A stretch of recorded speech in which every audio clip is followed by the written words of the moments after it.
Hvad laver du? Hvorfor har du ikke støvsuget, gjort det rent eller taget opvasken? Har du bare ligget på sofaen hele dagen?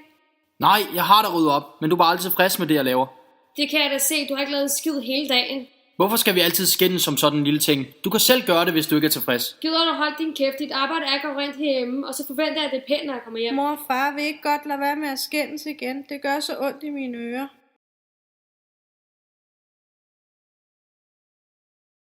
Lad være med at gå efter hende. Hvorfor er du altid så voldelig og taler så grimt? Du skal ikke blande dig. Du kan jo ikke få noget at opdrage vores barn. Du sidder kun på din flade numse hele dagen, og er den eneste, der laver noget i den her familie.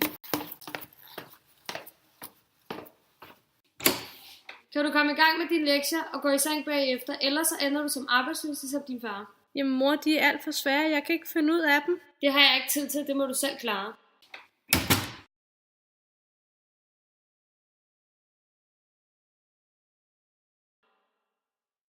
Vågn op, Marie, du skal i skole. Jamen mor, jeg vil ikke i skole. Jeg vil blive hjemme med min far. Au, mor. Jamen det skal du, og du skal ikke sige noget til nogen, ellers så får du flere klasser, når du kommer hjem. Hej, må jeg ikke gerne være med til at slege? Nej, vi vil ikke have dig med. Du er altid så voldelig. Lad mig være med, ellers så slår jeg jer. Jeg slår jer, hvis jeg ikke må være med. Hej Marie, er der noget, du er ked af? Ja, de andre vil ikke lege med mig. Hvorfor tror du, de ikke vil lege med dig? Det ved jeg ikke.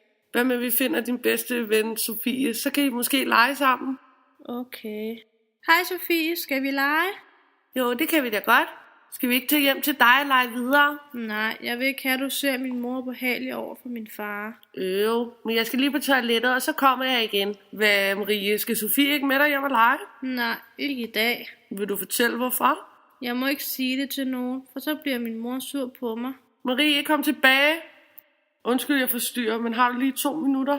Ja, selvfølgelig. Bare kom ind. Jeg er lidt bekymret for Marie. Hun er nemlig ikke, som hun plejer, og jeg har en mistanke om, der sker noget derhjemme, der ikke burde ske. Hvad synes du om, at hvis vi indkaldte forældrene til en samtale? Skulle vi så ikke sætte os ned sammen i morgen formiddag og skrive et brev til? Jo, det lyder som en rigtig god idé. Tusind tak, og tak for i dag.